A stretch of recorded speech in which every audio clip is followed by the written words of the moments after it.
Welcome to Dr. Mann's tape series, Building Blocks for a Better Life. Dr. Mann is the host of the television program Real Life and the senior pastor of Riverbend Church in Austin, Texas. And now, part one of Building Blocks for a Better Life. Who is your shepherd?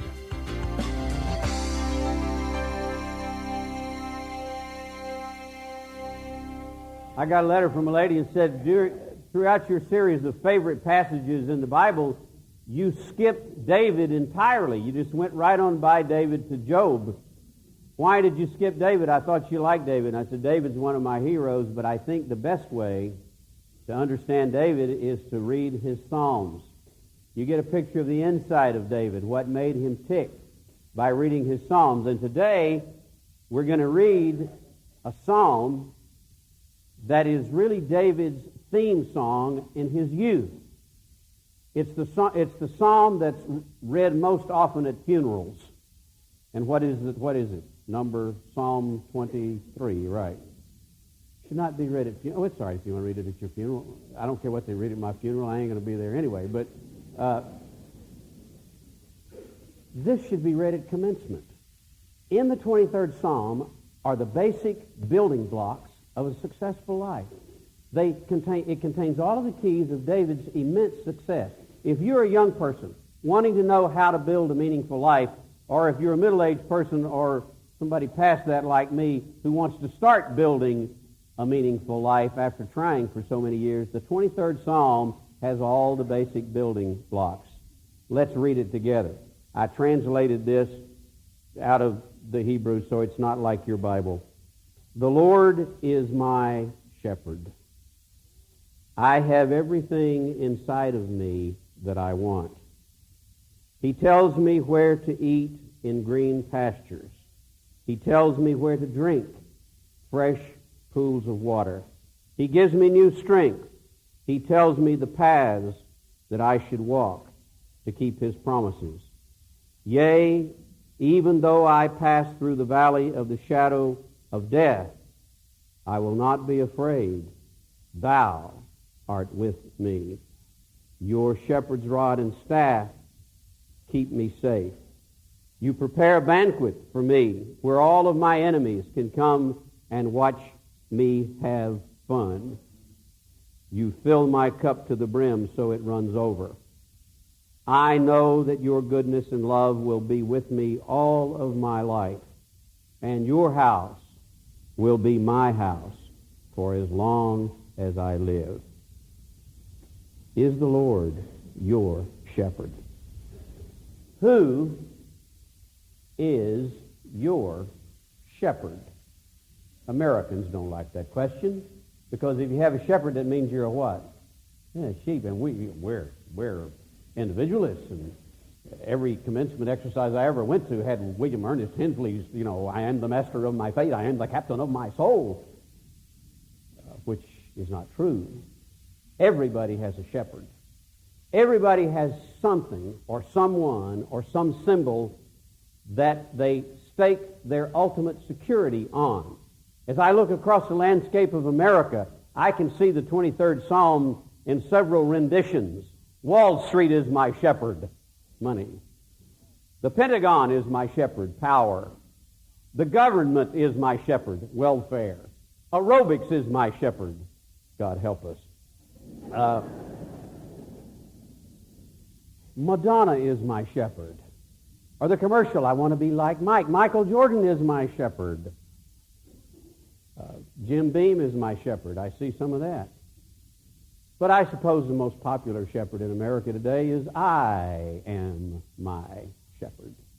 Everybody has a shepherd. When I thought about this personally, who is my shepherd? Of course, you know what I said. I said the same thing all of you clean-cut, wonderful Christian people said. The Lord is my shepherd. And little boy said, oh, really? How do you tell?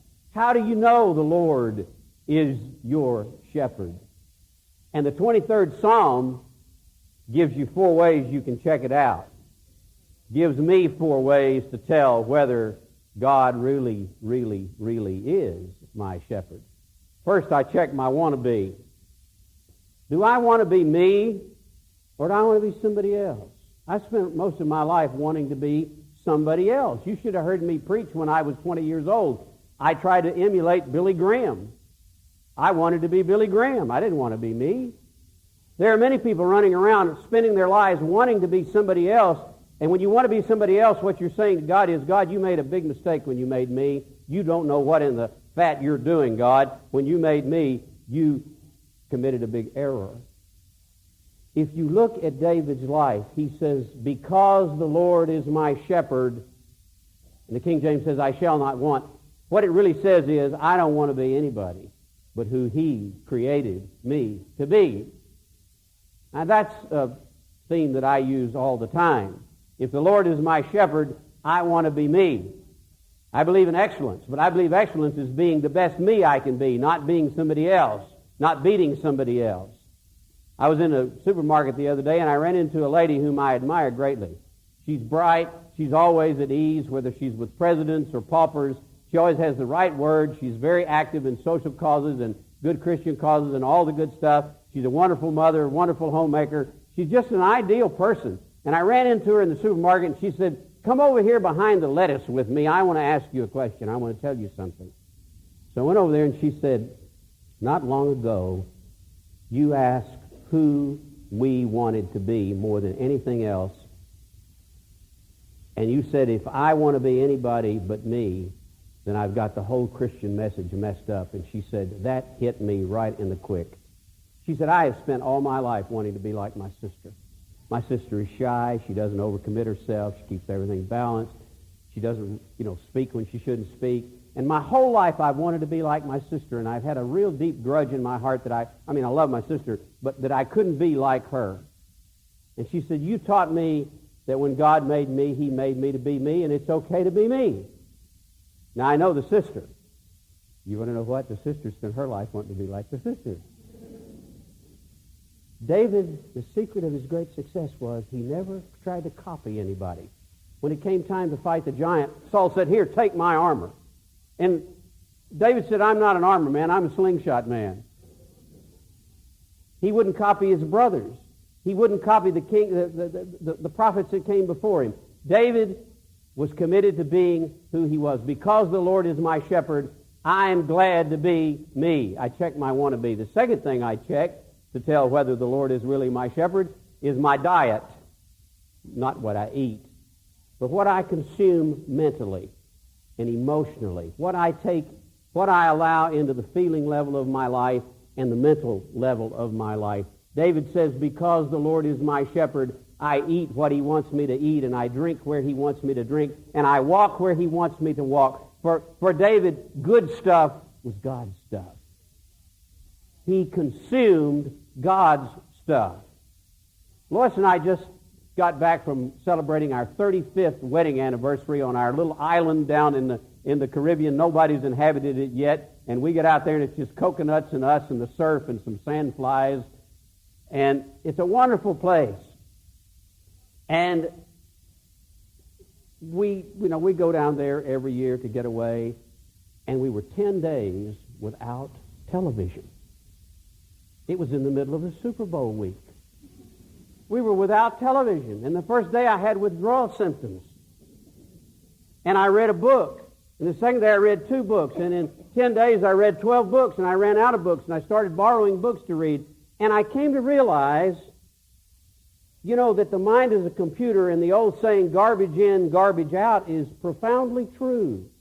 And I realized how little I had been consuming of God's stuff. I did more praying and more scripture reading, more relating. Lois and I found out a great surprise. We still like each other. We smooched and danced, and everybody there was younger than us, but one guy, and I'll tell you about him later. We had a wonderful time. What are you consuming? Check your diet. If the Lord is my shepherd, then I'm taking in God's stuff. My want-to-be, my diet. The third thing I check is my alarm system. What triggers the red lights and the sirens in my soul? What triggers fear? What makes me afraid? David says, though I go through the valley of the shadow of death, and he's not talking about dying. The valley of the shadow of death is a deep gorge that flows out of the Judean wilderness down to Jericho, and it is a deep gorge, and to walk through that was to expose yourself to all kinds of enemies you couldn't see. Thieves and wolves and lions and leopards and jackals and things that would jump out of the bushes and get you. Invisible enemies. David said, when I walk through the valley of the shadow in the presence of enemies I can't see, or when I sit down to eat in front of the enemies I can see, I have no fear. I'm not afraid. You know, the study in David is a study in fearlessness. Here was a 16-year-old kid.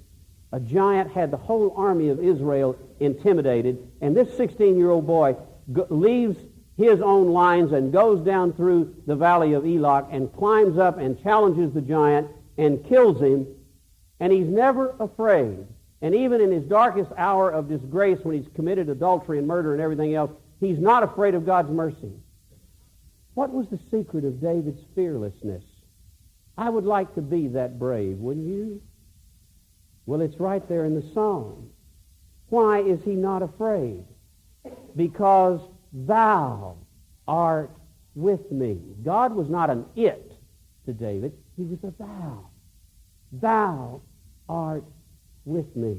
The secret to bravery is to know that God is with you. While I was down on my vacation, I read Rush Limbaugh's best-selling book. You know Rush Limbaugh of the radio fame? And after I read that book, I got real irritable. And after about 3 or 4 hours, Lois said, this is supposed to be our kind of honeymoon 35th, whoopee deal. Why are you such a jerk? And I started thinking about that. It was because right in the front of his book, Limbaugh says, if you have a talk show, and I do on national television, and don't let it be caller-driven. If it's caller-driven, if the callers determine the stuff, you are doomed to failure. There's no way out. And I thought, gee whiz, here I thought I was going to become a star. And according to that great paragon of authority and truth, Rush Limbaugh, I'm going to be an abject failure. And I was so afraid of failure. And then I said, man, is the Lord your shepherd? Well, he's got a rod and he's got a staff. And even his rod and staff is bigger than Rush Limbaugh's. Who is your shepherd? Have you checked your alarm system? I checked my wannabe, my diet, my alarm system. To tell if the Lord is really my shepherd, I finally checked my compass heading. My compass heading. Where I'm going. My attitude toward the future. What is your attitude toward the future? I hear people say all the time, boy, it's hell to be old. Really awful to be old. No, it's not. I don't want to be 13 again, I can tell you that. I don't want to be 20 and in my first pastorate again. I don't want to be married for the first year again. No, I don't want to do any of that. I don't want to spend my life worrying about what people think of me when the fact is they never do.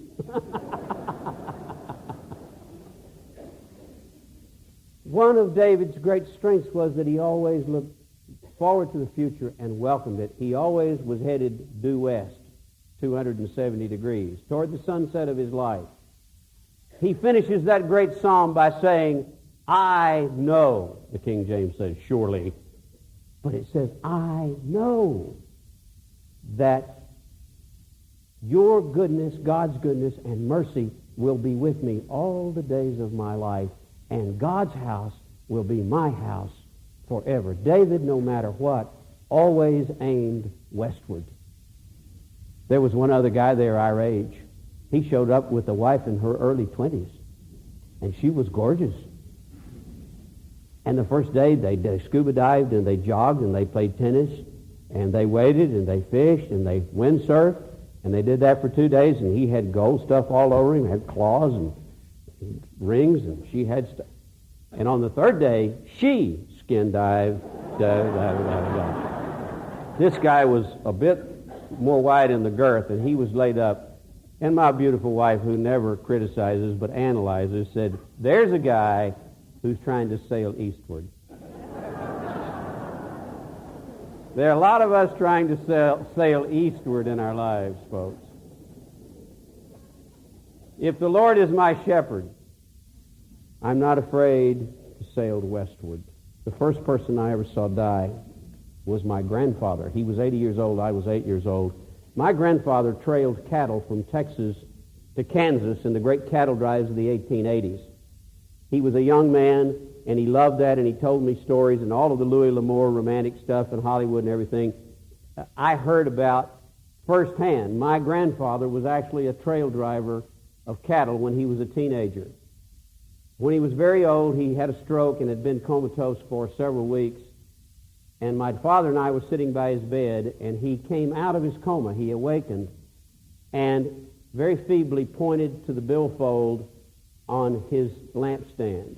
And my father got it and opened it up, and the only thing in that old weathered billfold was an old orange piece of paper, which my father unfolded. And it was a poem. And Dad said, "Do you want me to read this to you, Papa?" And he nodded feebly that he wanted him to read the poem. And we have the decoupage at home, but here is what it said. "I'm riding west on a trail alone, on a trail that's dim and a trail unknown, that's leading on to the setting sun where camp is made and the trail is done. And the herds that rest from the reeking mill all bedded down and the night is still. Oh, I'm riding west for a long, long rest, where the roundup waits and the grass is best and the chuck is good and the herding's light, so I'm riding westward in the quiet night. Oh, I'm riding on for the sun is gone and the trail is damp like the dew at dawn. But the star's mirage leads by its light, so I'm drifting on through the quiet night, as a dogie treads through the shifting loam to find its way to herd and home. I'm on my way, for the roundup waits, the drifting brands at the corral gates, and the trail is closed, and I shan't come back, for I'm riding west on a wind-swept track. Oh, I'm riding slow, for I'd like to know that the trail leads straight where the riders go, but the star's mirage with its beaming light keeps calling me, so I must be right, and I'll follow on, though the road be strange, to the home corral on the unknown range." And when my dad finished reading this, my grandfather died. You see, he wasn't afraid to go westward. As we were lying on the beach the other day, Lois said to me, "What do you want to do with the rest of your life?" And it stumped me. And I started talking as I always do. I always answer a question whether I know the answer or not. And I got completely confused.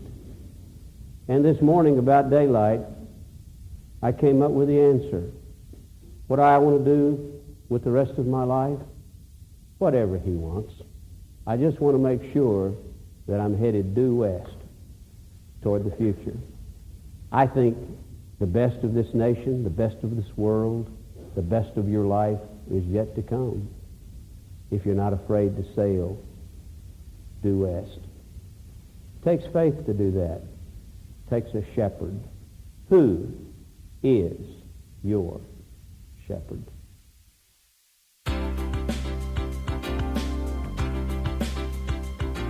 Thank you for joining us for Dr. Gerald Mann's teaching series, Building Blocks for a Better Life. Please proceed to the reverse side of this tape for Part 2 of Building Blocks for a Better Life, Secrets to Recovery.